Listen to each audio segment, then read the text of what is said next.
Una suspensió obligada, és a dir, quan el govern s'adreça al Tribunal Constitucional per impugnar una disposició autonòmica i invoca l'article 161 apartat 2 de la Constitució, la suspensió és obligada. El Tribunal Constitucional no té altre remei que suspendre tot allò que s'impugna.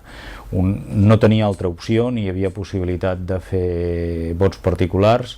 Una altra cosa és que podem jutjar precipitada la reunió que es va fer expressament per resoldre aquesta qüestió, però era una conseqüència automàtica. Això no treu que en el futur, quan decideixi entrar en el fons de la qüestió, pugui considerar que sigui o no sigui inconstitucional. De fet, el precedent de la llei de consultes, que és la llei de consultes referendàries de l'any 2010, que va ser aprovada en la darrera legislatura del tripartit, va ser impugnada, va ser suspesa, encara no hi ha sentència i passats 5 mesos de la suspensió aquesta llei encara està formalment en vigor. Per tant, en síntesi, la suspensió era obligada, no hi havia altra opció i això no significa necessàriament que ho declari inconstitucional.